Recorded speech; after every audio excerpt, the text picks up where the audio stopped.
Plus près de chez nous, heureusement, nous avons le blog Musicos de Poitiers dont nous recevons ce soir, comme chaque mois pour sa carte mensuelle, le guide spirituel, la lumière divine, le gourou. Donc voilà, monsieur Tony Terrien. Bonsoir. Bonsoir Tony. Bonsoir Philippe. Eh ben écoute, un grand plaisir de te retrouver pour cette justement pour cette carte blanche, on va dire automnale, très automnale pour le coup. Donc ce soir, tu es venu avec un jeune groupe à découvrir. Exactement. Voilà. Et merci de l'invitation. Merci de la carte blanche. Le mois dernier, on avait découvert ensemble le groupe Hirundo, tu te rappelles, les petites hirondelles qui nous venaient de Saint-Vexan. Oui. Voilà. On a passé un bon moment. C'était un groupe agréable, une belle voix, une belle chanson. Louis toujours intéressant. Voilà, c'était. Voilà. Et pour ce soir, j'avais envie de vous faire découvrir un autre groupe. Alors, il se trouve, par le hasard, que c'est aussi un groupe des Deux-Sèvres. Ah. Bon. Voilà. Ils sont de Vouillé. Mais en fait, ils ne sont pas tout à fait de Vouillé, puisqu'ils sont quand même un petit peu originaires de Poitiers. Hein, ils ont fait on en discutera tout à l'heure, mais ils sont passés aussi par Poitiers. Ils ont fait une partie de leur vie étudiante ici à Poitiers. Le groupe, c'est un duo, ça s'appelle Amalia. Voilà. C'est un duo. Alors, on est cette fois-ci plus dans l'électro. La dernière fois, tu te rappelles, on était très violon, guitare, très acoustique, très littéral, avec des textes un peu aiguisés. Oui. Et des reprises. Il y avait des reprises. Là, ce soir, il y aura que de la composition.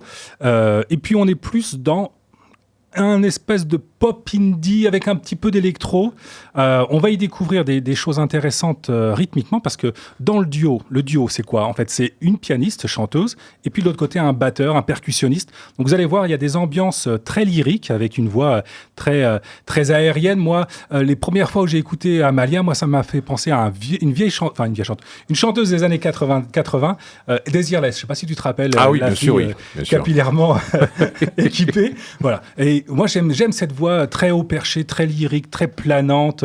Voilà, il y a quelque chose dans la voix de Julie. Donc Julie, c'est la chanteuse pianiste. Voilà, il y a cette voix-là intéressante qui est très haut, très lyrique. Voilà. Et puis il y a tout le côté percussion qui est amené par Miguel qui est le percussionniste et puis qui fait aussi toute la programmation. On en discutera un petit peu avec Miguel, mais voilà, il y a beaucoup de choses qui est travaillées de manière électronique comme on le fait maintenant, voilà, avec les machines Ableton, la guitare, le travail sur PC, un peu de MAO, tout ça.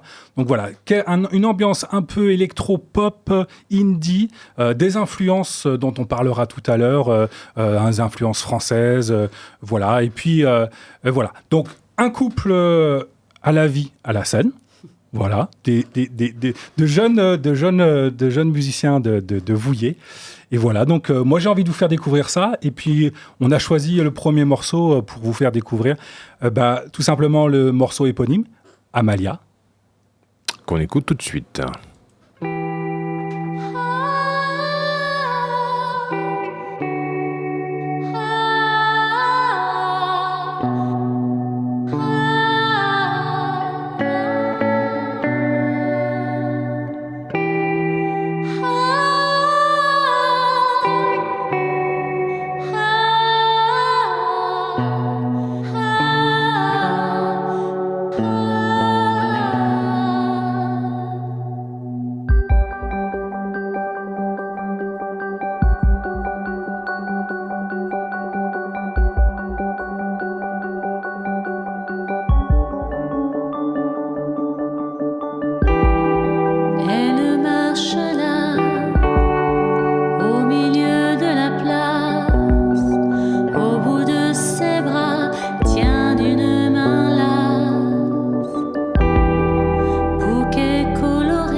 voilà, on vient de découvrir ce premier titre, Amalia.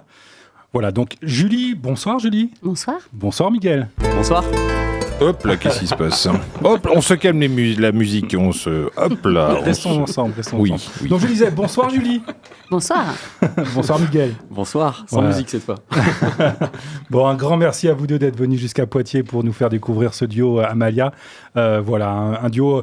Moi, alors, il y a un truc formidable dans ce groupe, enfin formidable, très marquant dans ce groupe-là, c'est l'utilisation de l'auto-harpe. On en reparlera un petit peu tout à l'heure. L'auto-harpe, c'est un instrument un peu particulier. Deux mots, Julie, sur l'auto-harpe? 2 mots. Bien, c'est un instrument qui vient des États-Unis, qui a été après répandu aussi en Allemagne, et moi que j'ai connu grâce à la chanteuse Pomme. Voilà, Pomme, dis donc, comment tu as connu Pomme, Mais toi? comment j'ai connu Pomme, dis donc. Alors, Pomme, elle est venue faire une masterclass dans notre école de musique, l'atelier Zik. Ah oui, on en reparlera aussi, cet atelier Zik, parce que vous êtes deux amoureux de la musique et du partage. Ouais, c'est ça. Vous tenez un atelier sur Vouillé, où on en parlait pour préparer l'émission, 120 adhérents, un bel atelier, une belle école, où vous partagez votre amour, vous faites découvrir votre amour de l'instrument, de la musique, avec des jeunes de 9 à 99 ans, voilà. Hein, même plus jeune, voilà. C'est formidable. Et alors, juste, je suis sûr que la plupart des gens comme moi ont découvert l'atelier Zik, ne serait-ce qu'à travers l'image de la yourte que vous aviez pendant un moment, parce qu'avant d'être à Vouillé, vous étiez à Saint-Sauvant. À Saint-Sauvant, et à Saint-Sauvant, donc dans le sud de la Vienne, vous aviez une yourte et vous accueilliez vos élèves dans cette yourte-là, et c'est là où vous avez donc reçu Pomme, c'est ça, exactement, ouais. Dans notre espèce de cabane où les enfants se sentaient vraiment très très bien et les adultes aussi. Et voilà. Et maintenant, ça a un peu changé, mais c'est toujours aussi sympa. Voilà. Et donc le coup de cœur pour l'auto-harpe. Et donc voilà. Et donc l'auto-harpe qu'on va retrouver. Est-ce que tu en joues sur tous les morceaux? J'ai pas réussi à déterminer. Non, okay. non. Donc pas sur tous les morceaux. Non. Ok. Là c'est sur Insoluble, le prochain morceau. On va pouvoir entendre l'auto-harpe. Et puis le dernier tout à l'heure que je pourrais vous faire. Ok, voilà. c'est parfait, c'est parfait. Voilà, donc cet atelier Zik qui est situé à Vouillé, je vous... Qu'est-ce qui se passe, nom de Dieu? Ah, bon, je crois qu'on est victime d'une tempête. Eh ben c'est pas grave. Allez, on avait dit qu'on écouterait Insoluble, donc le prochain morceau. On va se l'écouter tout de suite. Alors Philippe. Ah bah écoutez, ce serait avec grand plaisir. Ah bah c'est d'ailleurs un grand plaisir qu'on s'écoute Insoluble. Allez, on y va, Insoluble.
chacun, reprenant inconditionnellement la même place, le même espace.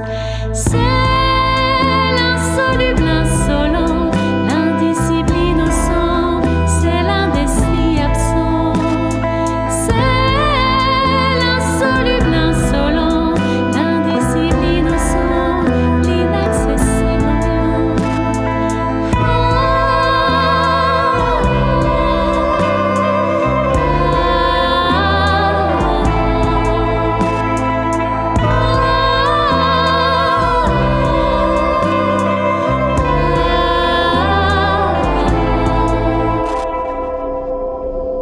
Et voilà, nous sommes de retour avec Amalia. C'était le morceau Insoluble.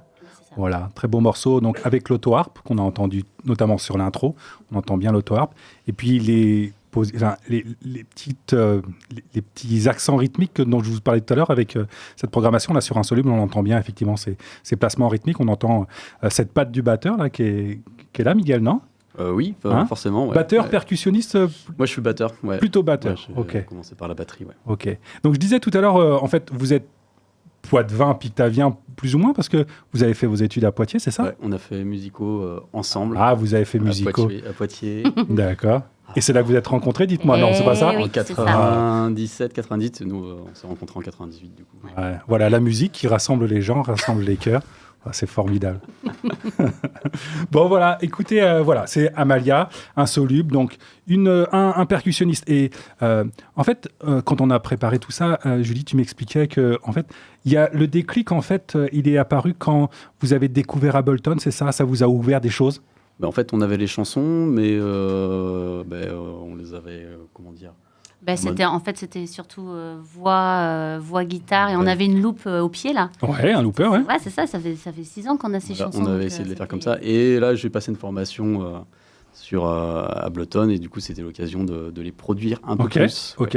Donc, tu as découvert Ableton Live. Et moi, voilà. j'avais déjà découvert avant, avec des amis. Okay. Et là, j'ai découvert en fait toute la technique qu'il y avait derrière pour pouvoir maîtriser l'outil. Ok. Donc, toutes les chansons, elles étaient préparées. Donc, et en fait, Ableton, c'est simplement le déclencheur qui vous a amené à les poser sur les bandes, en fait. C'est ça, parce que les chansons, elles ont pas été écrites... Non. Les chansons, ça fait 6 ans qu'elles existent. Ouais, ça fait 6 ans qu'elles existent. En fait, c'est surtout qu'on s'est dit, OK, maintenant, c'est possible qu'on le fasse à deux. Parce qu'on avait vraiment cette volonté d'avoir une touche électro. Ouais. Et on ne savait pas trop quelle direction prendre. On ne voulait pas que ça fasse ringard. Ouais. Et puis, on a essayé avec les sons qu'on avait à l'époque. Ça ne nous plaisait pas. On sentait bien qu'on n'était pas sur la bonne direction.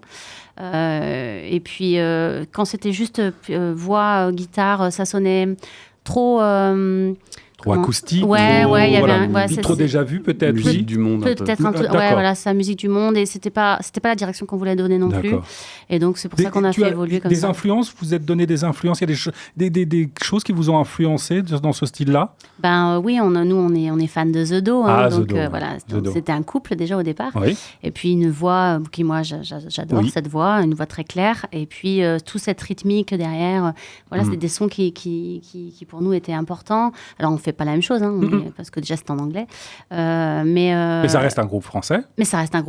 C'était vraiment une grosse influence pour nous, quoi.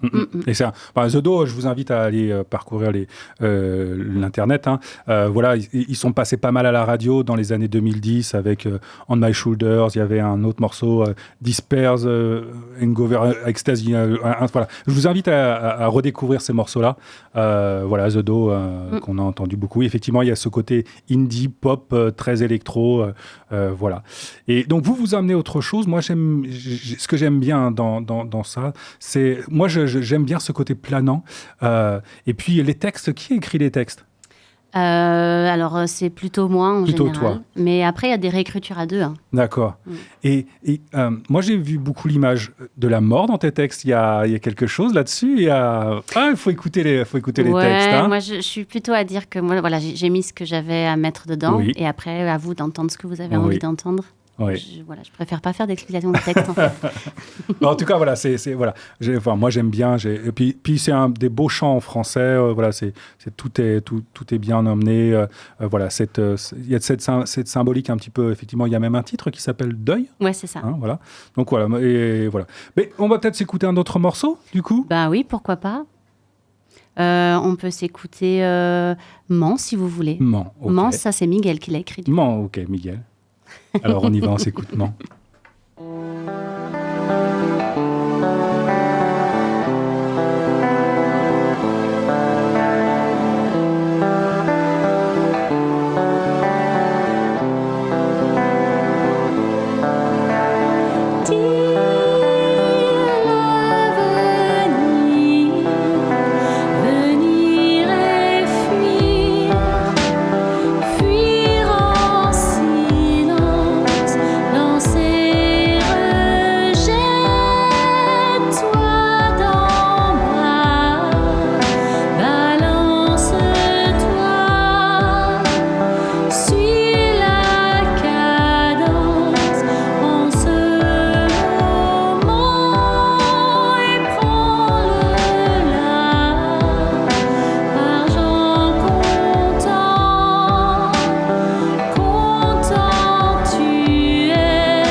Et voilà, de retour avec Amalia. Ce morceau s'appelait Mans, une composition de Miguel. Voilà, et on peut revenir un petit peu sur l'atelier Zik parce que j'ai découvert que vous aviez fait venir quelqu'un de marquant de chez vous, là. Il n'y a pas un guitariste célèbre, groupe de funk français qui est passé chez vous, dites-moi? Oui, oui. Il y a Yarol qui est venu à la maison. Yarol, rien que ça, Yarol. Tu te rends compte, Philippe? Yarol a vouillé dans un atelier. Yarol, donc le guitariste de FFF. Incroyable. Mais comment ça s'est passé? Et le guitariste de Johnny Hallyday. Alors, raconte-nous, parce que c'est quand même... Voilà, comment on en arrive à rencontrer Yarol et lui dire, tiens, tu peux pas venir nous faire un petit masterclass à la maison? On avait remarqué qu'il faisait pas mal de concerts autour de chez nous. D'accord. Et par hasard, on a appris qu'il habitait... c'est à Chandonnier, ça, hein, au-dessus de Niort. D'accord. Donc, il habite pas loin de Niort. Et en fait, il est originaire de Chef-Boutonne. Ah, d'accord, de Sévrien, il nous a expliqué que base. sa grand-mère est chef Boutonne. Et donc, il est revenu un peu dans le coin. Il a acheté une maison. D'accord. Et j'ai contacté le manager. Enfin, j'avais quelqu'un de l'atelier Zik, donc un parent d'élève qui travaillait qui travaille d'ailleurs à Jador Niort. Et il se trouve que le manager de Yarol, c'est le gars qui gère Jador Niort. Donc voilà. par le biais, par le réseau, on a réussi à... Et après, ça s'est fait naturellement, il est venu comme ça naturellement, un gars super. Ouais, il est venu avec son bassiste. D'accord. Victor Mécanique. Il est aussi pianiste aussi, je crois. Ouais, c'est ça. Victor Chanteur. Mécanique, ouais. D'accord. Super, 2 super gars. Et franchement, ils ont été adorables. Donc, ils vous ont fait une masterclass comme ça, rien que pour vos élèves? Ouais, avec les élèves. On était 15 élèves. Super. Et il y avait 3 groupes l'idée, c'est de faire une chanson en une journée quand même. D'accord. Donc, on a fait la chanson sur la journée avec du coup 3 chansons en fin de journée. Ce qui était rigolo, c'est ils avaient vraiment le sens du jeu, en fait. Et nous, c'est vraiment ça qu'on recherche. C'est-à-dire que c'était rigolo de les voir. Ils sont rentrés dans les ateliers. Puis moi, c'est vrai qu'il y a pas mal d'instruments d'éveil, par exemple, l'éveil musical qui sont là. Et Yarol, spontanément, il est allé chercher sur les étagères les clochettes, le hochet, le marimba. Et hop, il s'est mis à jouer, quoi. Et ça, c'était vraiment hyper chouette. C'est-à-dire que c'était facile. Ouais. Il était vraiment là pour partager un moment musical. Et ça, c'était vraiment super bien. avec les gosses, quoi. Super avec les gosses. Et les adultes aussi. Les adultes aussi. C'est formidable, formidable. Donc voilà, Yarol, Pomme, voilà le type de personnes que vous arrivez à faire venir dans votre atelier. Bravo, c'est formidable. Il y a aussi eu chanteur de Pogo Carcass Control. Ah ouais, de métal. Ouais. D'accord. Mais c'est incroyable, et il s'en passe des choses à vous dire. Bon, dis donc. Olivier Pernot, On croyait très sympa aussi, vraiment adorable. Chouette. Formidable, formidable. Voilà, donc Amalia, dis donc, mais ça vient d'où ça, Amalia? C'est quoi? Déjà, c'est un prénom, non? Oui, c'est un prénom. Alors pour nous, en fait, quand on commence nos concerts, on a plutôt tendance à dire qu'Amalia, c'est peut-être un peu toi. Ah, ok. C'est peut-être un peu toi aussi. Un peu moi aussi. Ouais, ça peut être un peu toi. C'est cool. Hein. Mais alors, ce qui est sûr, c'est que c'est un peu de nous. D'accord. Voilà. Ok. Voilà, c'est un peu mystique. Tu nous laisses là-dessus comme ça? Moi, je vous laisse là-dessus. Tu nous laisses là-dessus un peu en l'air. Ok. Bon. Du coup, on va peut-être écouter un autre morceau alors. Avec plaisir. Je crois que tu nous voulais... Moi, j'aime bien le temps. Ok. Eh ben, avec plaisir, le temps alors. On s'écoute le temps. Hop.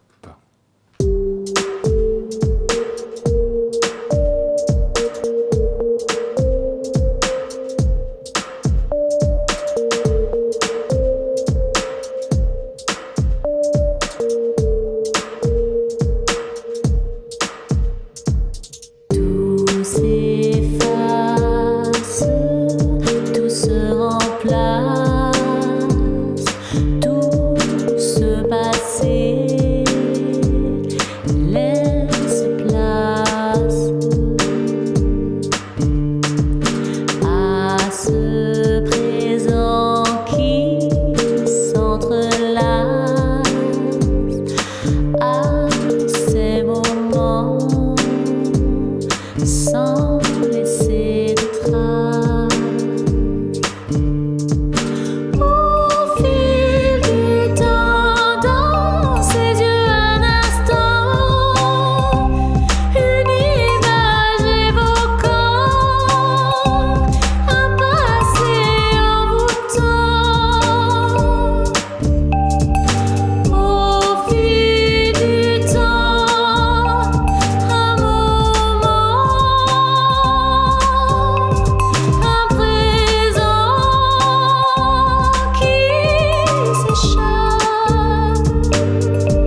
Voilà, le temps. Moi, j'adore ce morceau, j'aime bien. C'est mon préféré des 7. Ok. Avec le bruit sourd, les bruits sourds. C'est les bruits sourds. Ouais. Voilà, j'aime bien ce côté un peu funky, techno, électro, tout ça. Voilà, j'aime bien cette rythmique-là. On en a parlé tout à l'heure rapidement, mais on va du coup ouvrir le chapitre auto-harpe. Voilà, c'est un instrument, moi, que j'ai découvert honteusement à travers tes chansons, du coup à travers toi, même si j'avais dû déjà l'entendre parce que, comme tu l'as dit, c'est un instrument qui est de plus en plus à la page. Tu l'as découvert avec Pomme, mais on sait qu'il y a aussi des artistes américains comme PJ Harvey qui l'utilisent. Voilà. Tu nous en dis un petit peu plus. Voilà, c'est quoi cet instrument, ce côté, voilà. Alors moi, c'est un instrument que j'ai découvert parce que je suis chanteuse et que je cherchais un instrument pour m'accompagner. Okay. Et un instrument qui me permette de me détacher de l'instrument. Ok. Voilà, je trouvais que la guitare, j'ai essayé, j'ai galéré. Le piano, ça va, mais il faut quand même une certaine attention. Et moi, j'avais vraiment besoin de quelque chose où je me détache totalement. Oui. Quelque chose que je porte contre moi, je trouvais ça aussi très sympa. Il y a un côté oui, on enveloppant. le voit depuis tout à l'heure, tu l'as avec toi, il est là contre toi. Et ouais. On sent ce côté, effectivement, comme un instrument acoustique que tu as contre toi, que tu n'as pas avec un piano où tu as le clavier devant toi. Et voilà, là, tu as ce côté un peu plus sensuel, comme un violon ou quelque chose que tu as autour de toi. En fait, c'est assez logique, puisqu'en plus, la voix, ça sort de nous aussi. Donc, du coup, c'est il y a un espèce de tout qui est logique et qui fonctionne bien. Donc, après, c'est un instrument où les accords sont directement accessible avec des touches. On n'a plus qu'à appuyer sur des touches et puis ça se fait directement. Okay. On a une main droite qui doit faire la rythmique. D'accord. Donc après, il suffit d'écouter les morceaux et puis de se trouver des mélodies à reproduire. Ok, donc le principe, c'est que il y a une table où il y a toutes les cordes. Là, je vois, il y a une vingtaine ou trentaine de cordes, voilà, et elles sont toutes donc accordées sur une note. Et ensuite, tu as un jeu de tampons. Quand tu appuies sur une touche, ça enfonce des tampons, donc ça étouffe des cordes. Et puis ça en laisse respirer d'autres. Et c'est les cordes qui respirent qui vont créer cet accord. Et après, libre à toi de les frotter ou même de faire des arpèges. Tu me disais qu'on peut faire des arpèges. Oui, on peut, ouais. Voilà. Et du coup, ça donne ce côté très enveloppant avec cette caisse de résonance là, qui doit aussi te résonner sur toi, sur ton corps. Oui, je pense, oui. Et du coup, est-ce que tu sens que ça travaille ta voix ? Est-ce que tu sens que ça change, ça a un impact sur ta voix quand tu chantes ou pas Alors, ça a un impact sur le corps plus que sur la voix directement, je pense. Moi, je l'utilise beaucoup en sonothérapie. Parce que je fais du soin par le son. Donc, c'est vrai que c'est un instrument il y a une espèce de douceur qui se dégage de là. Et puis, le mélange avec la voix, ça fonctionne en général très bien. Et puis, je l'utilise aussi avec l'éveil musical, en fait, avec les enfants. Je l'emmène dans les crèches parce que ça se transporte facilement, beaucoup plus fin qu'un piano, quand même. Et c'est vrai que là, les enfants, c'est un son qui les interpelle tout de suite. D'accord. En fait. Tu peux nous en jouer un petit morceau, quelque chose ?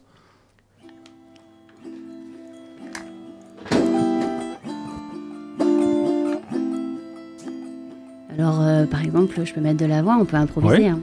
C'est ce que je fais avec les enfants.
Bravo.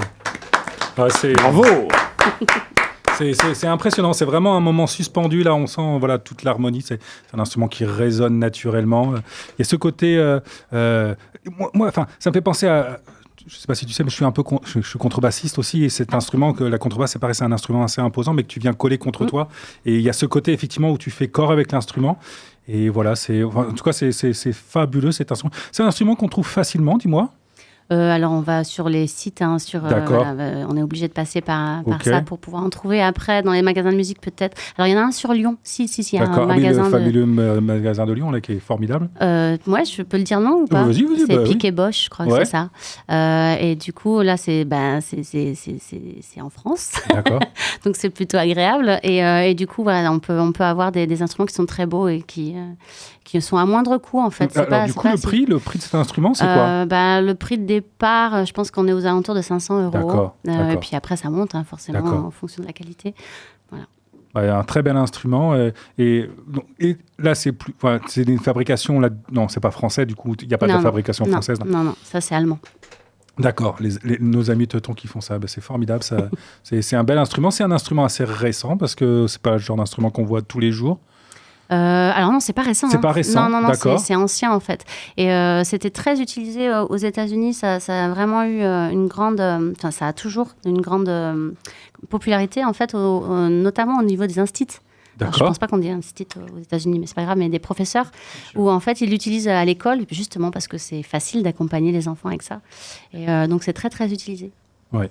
Et donc c'est après que c'est venu en Allemagne. D'accord. Voilà. Et donc c'est comme ça le chemin. D'accord. Voilà, ceux qui ne connaissent pas cet instrument, je vous invite à vraiment aller le découvrir, peut-être aller voir des photos de cet instrument, de voir ce qu'en fait Julie, là, qui est formidable. C'est vraiment, vraiment un instant posé, suspendu, comme ça, c'est formidable. Allez, moi, je vous invite on va écouter un autre morceau, peut-être un dernier morceau d'Amalia. Ouais, on peut encore écouter un morceau. Alors, c'est le dernier ou est-ce que... on a le temps. On a le temps. Ouais, on a largement le temps. On peut passer sur Les Bruits Sourds. Ah, j'aime bien ce morceau aussi. Allez hop, on s'écoute ça.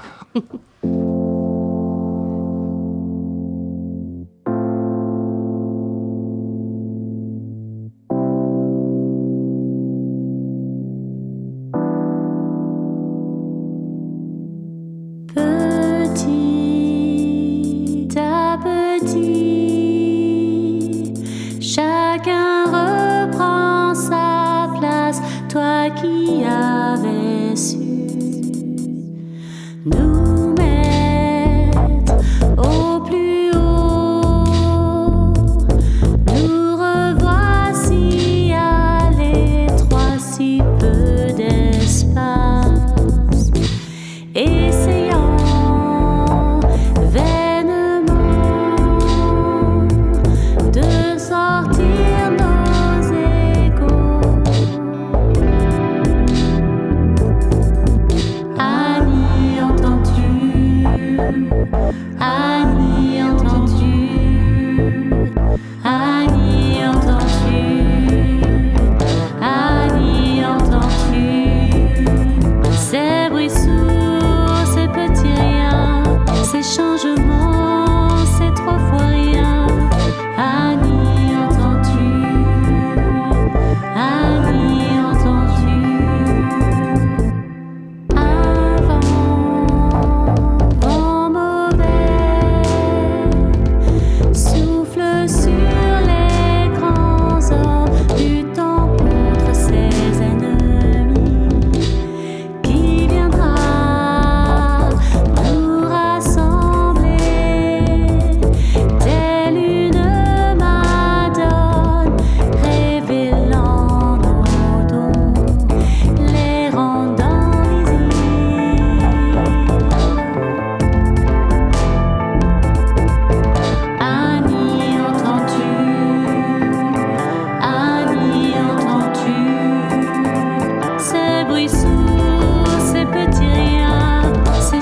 Et voilà, le morceau Bruit sourd.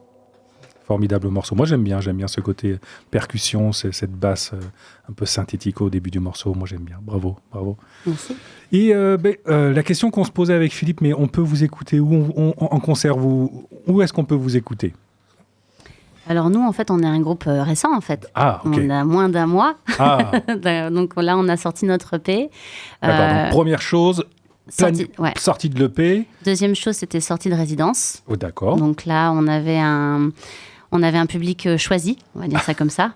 C'était pas D'accord. plus facile, hein, parce que du coup, on les avait choisis aussi pour pouvoir avoir des critiques constructives, donc c'était pas forcément évident. D'accord. Vous avez enregistré cette sortie de résidence? Vous avez fait un petit... Ouais, on a fait des live sessions D'accord, ok. qui sont pas encore disponibles sur D'accord. YouTube, mais ça va venir aussi. On fait des choses petit à petit. D'accord.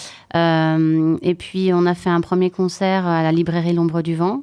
D'accord. C'était la semaine dernière, il y a 15 jours. Qui se situe où, cette librairie? C'est à Niort, en plein centre de Niort. Ok, en plein Rue Saint-Jean. Ouais. Rue Saint-Jean, ok. Et puis là, on est sur du démarchage, D'accord. justement, pour trouver des dates. concerts. D'accord. Voilà. Alors, du coup, pour nous aider, pour aider nos amis programmateurs, vous cherchez quoi plutôt comme environnement dans un premier temps? Est-ce que vous êtes quoi? Vous visez les librairies? Je pense qu'effectivement, c'est un lieu intéressant parce que il y a un public souvent un peu à l'écoute. C'est plutôt ce genre d'endroit où vous cherchez les... En fait, on ne s'est pas fixé de limite pour l'instant, mais c'est vrai que... Ouais, non, on ne s'est pas fixé de limite. Je crois qu'on ne s'est pas fixé de limite. D'accord. Qu'est-ce que t'en penses, Miguel? Nous, on jouera là où vous bien nous accueillir. Quoi. Ouais, c'est déjà pas mal. Ok. Non, on n'a pas d'exigence par rapport à ça. Après, c'est vrai qu'on peut se dire, est-ce que c'est une musique qu'on peut faire dans un café ou dans un festival? Alors moi, j'ai entendu Pomme Oui. parler à ce sujet. Alors, c'est ma seule référence, en fait. Non, c'est pas vrai, mais je trouvais ça intéressant quand elle disait que c'était un challenge de faire ces morceaux sur le temps d'un festival. C'est qu'en fait, pourquoi pas faire écouter les gens, pourquoi pas les emmener dans un univers un peu féerique, pourquoi pas un temps suspendu, sur un temps de festival. Faut oser, quoi. Bon, voilà. Moi, je trouve pas. Et vous démarchez plutôt sur Niort, du coup, pas vraiment sur Poitiers? Non, on fait les deux. Après, c'est vrai que pour commencer, c'est bien de commencer autour de soi et puis d'après d'élargir. Mais on cherche un petit peu sur les deux, ouais. Parce que comme on était deux Poitiers aussi, on a un petit des adresses ici aussi. Et là, dans votre répertoire, là, vous avez votre EP, vous avez d'autres morceaux. Enfin, l'EP, donc, il fait 7 titres. Qui est sorti il y a un mois, c'est ça? Donc, qui est disponible sur les plateformes? Ouais, sur SoundCloud. Sur SoundCloud, ok. Sur YouTube aussi. Sur YouTube, ok. Et à partir du 11 novembre, sur toutes les plateformes. Sur Deezer et Spotify. D'accord, ok, formidable. Et non, on a 11 titres qu'on a enregistrés, on a sorti 7. Il y en a 4 en chantier encore, mais c'est du chantier bien avancé, quoi. D'accord. Et tous ces titres-là, du coup, on parlait d'Ableton tout à l'heure, donc c'est du fait maison, c'est ça? Ouais. D'accord. Fait à la donc maison, c'est toi qui le fais, tu le fais tout seul ou il y a quelqu'un d'autre qui vient t'aider? Parce qu'on ne s'improvise pas comme ça dans le mix, dans le mastering. Il y a quelqu'un qui t'aide un petit peu? J'ai Louis, mon beau-fils. Ah, Louis qui nous écoute attentivement depuis tout à l'heure. Parce qu'il faut le dire pour nos amis auditeurs, en fait, Julie et Miguel ne sont pas venus tout seuls, ils sont venus accompagnés de Louis et Louise. Donc, la fille. Oui. Voilà, Louise. Bonsoir Louis et bonsoir Louise. Bonsoir. Et Louise, en fait, elle est toute timide, elle est là-bas cachée dans le coin, mais en fait, elle est déjà venue à la radio. Dis-nous, Louise, tu es déjà venue, non? Oui, j'étais venue à la radio pour le groupe Well. Ah, le groupe Well. C'était quand? Tu te rappelles, Philippe? Peut-être que Louise pourra me le rappeler parce que... Ça doit faire 4-5 ans. C'était pas une soirée où il y avait beaucoup de filles? Si, c'est ça. Je me souviens il y avait les petites lèvres. Avec les petites lèvres. Les petites lèvres, voilà, c'est ça. Donc, oui, il y a une soirée avec beaucoup de monde. beaucoup de filles. Alors, je réfléchis. Alors, attends, parce qu'il y a ma femme qui écoute. Alors, Oui, du coup, je vais poser un joker dessus. Donc, c'était vachement bien. C'était vachement cool. bien. Ouais. Ouais.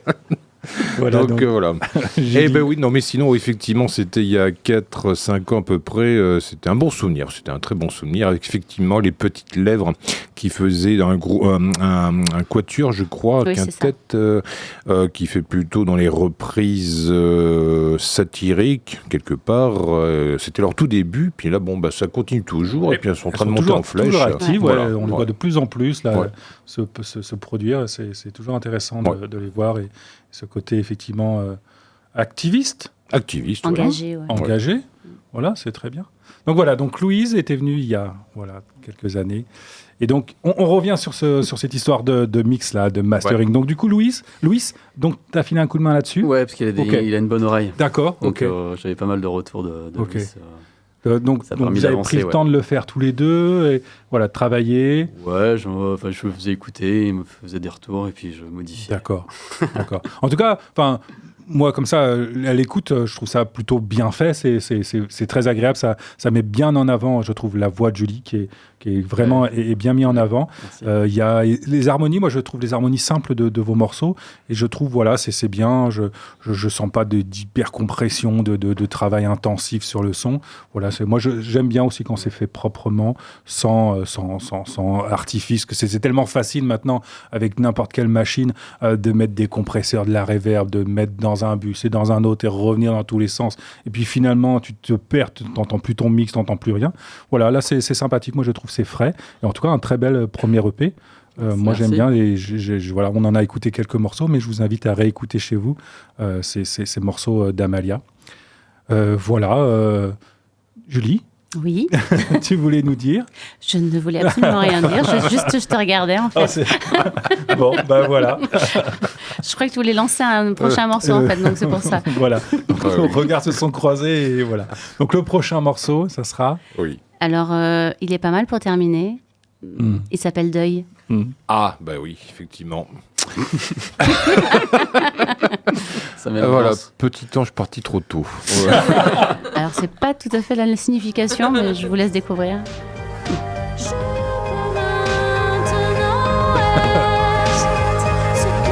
Ah, qu'est-ce qui s'est passé ? Ah bah non, effectivement, petit ange est vraiment parti trop tôt. Alors attendez, on va le remettre au tout début. Voilà, hop là, normalement, voilà, impeccable.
Et voilà, une belle note de résonance, épanouie.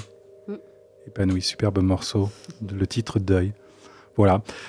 Bon, et peut-être on peut se faire un petit morceau d'auto-harpe. Moi, j'aime bien cet instrument. Peut-être qu'on peut tu peux nous faire une petite chanson comme ça, a cappella. Enfin, a cappella avec... non, parce que du coup, c'est pas a cappella, puisque Tony, il y a l'auto-harpe. C'est pas a cappella. Philippe, toi qui as passé un séjour en Italie, tu devrais savoir a cappella. Mais non, mais... Ah bah cappella. A cappella. La pizzeria. Maquet. Ah bah oui, donc on va dire que c'est un peu de l'a cappella, mais accompagné d'un instrument. Voilà que je parle comme un footballeur, moi. Mais non. Bah non, mais voilà, on peut faire effectivement, voilà, comme ça, donc des timbres de voix, tu sais, un peu comédia dell'arte. Hey, Giulia, est-ce que tu veux nous faire un peu de a cappella avec ton auto-harpe? Si, señor. Ah, bueno. On t'écoute. Donc cette chanson, elle s'appelle Sur le fil. Et celle-ci, elle fait pas encore partie... elle ne fait pas partie de l'EP.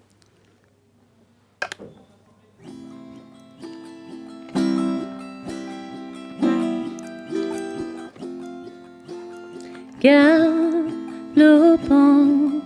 gaiement, se traînant tristement pas, c'est des larmes au rire, s'enfoncer, se ternir, être sur le fil, sur la corde raide. Être sur le fil, demander ton aide. Un petit corps rondelet, une peau couleur lait, une énergie débordante, une froideur mordante. Être sur le fil, sur la corde raide. Être sur le fil, demander ton aide. La vie en toi, toute neuve, la mienne commence à faire ses preuves. Pourtant il ne fait aucun doute que nous poursuivrons la même route. Être sur le fil, sur la corde raide. Être sur le fil, demander ton aide. Être sur le fil, sur la corde raide. Être sur le fil, demander ton aide.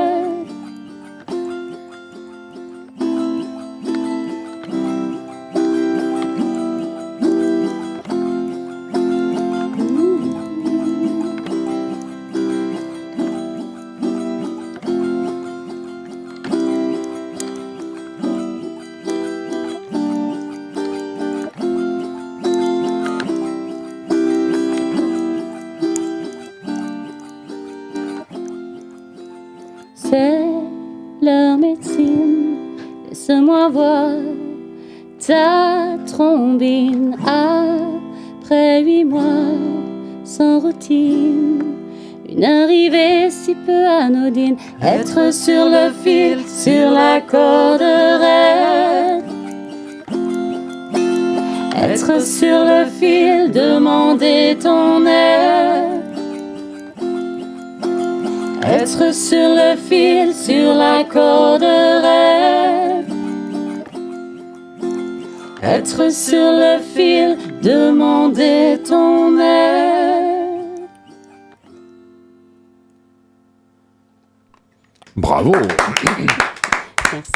Bravo Amalia, bravo Greg. Bravo Miguel, Greg, pourquoi tu J'aime bien Greg. Non, mais c'est bien, ça sonne rockstar, Greg. Pourquoi Greg? Je sais pas. Oui. Non. Je sais pas. On en parle, je crois. Non, mais effectivement, oui. Il y a beaucoup de gens là qui très talentueux d'ailleurs qui s'appellent Greg qui sont passés dans cette émission, donc c'est sûrement pour poursuivre cette lignée justement de. Non, Greg. Si, je sais. Oui. Peut-être que ça m'a fait penser au sitar de Greg Sauzet. Peut-être un petit peu. Je sais pas. Pourquoi Greg? J'en sais rien. J'en parlerai à ma psy demain. je lui demanderai. Marion, si tu m'écoutes, on en parle demain. Je sais pas pourquoi. Oui, Greg, tu passeras ton agrégation. Voilà. En tout cas, voilà, formidable morceau. Moi, bravo Miguel, bravo Julie. Merci. Merci. Ce morceau, donc qui n'est pas sur le P. Non. Voilà. Et écoutez, moi j'espère que Philippe, ça aura donné envie à nos auditeurs de venir découvrir le duo Amalia, de les programmer. J'espère qu'il y a des programmateurs qui nous auront écoutés ce soir. Voilà. Écoute, attends, je suis en train de regarder. T'as déjà tombé des dates alors là, effectivement, donc concernant le managing, c'est encore un peu chaud. Par contre, justement, je viens juste de. Il y a le conseil d'administration de Radio Pulsar qui était en pleine réunion juste à côté. Il y a une bonne nouvelle, c'est que l'action Radio Pulsar a augmenté encore formidable. De 1,3%, donc il faut investir. Et voilà, et donc après, quand vous aurez cumulé votre pactole, vous pourrez pourquoi pas lancer votre boîte de production et donc programmer Amalia. Voilà. C'est un placement de père de famille. Donc voilà. En tout cas, voilà. Merci beaucoup Amalia donc pour cette session live et cette interview assurée par Monsieur Tony Terrien. Mais merci à toi Philippe de me laisser un petit peu de place et puis voilà. Ouais. Et écoute, moi je prends un grand plaisir à faire ça à tes côtés. Voilà. Et puis de vous faire découvrir des choses un peu différentes, un peu nouvelles. Voilà, en Hirundo, le duo Amalia. Que sait-on? Peut-être autre chose dans un mois, on verra. Ça c'est sûr, c'est sûr. Et donc bien évidemment, peut-être que vous êtes déjà abonné à cette page, mais si ce n'est pas le cas, évidemment, jetez un coup d'œil sur l'indispensable page Facebook Musicos de Poitiers. Et les Musicos de Niort sur la page sur les 79, qui fait un peu, qui est plus petite, mais qui fait un peu dans le même esprit. Et voilà, il faut, c'est vraiment l'occasion de découvrir. Moi, c'est là que j'y découvre beaucoup de talents, beaucoup de nouveaux groupes, de nouvelles personnes. Et voilà, donc voilà. En tout cas, Amalia, merci d'être venue ce soir. C'était formidable. Merci à vous. C'était très, très bien. Voilà, Philippe. Merci beaucoup, Tony.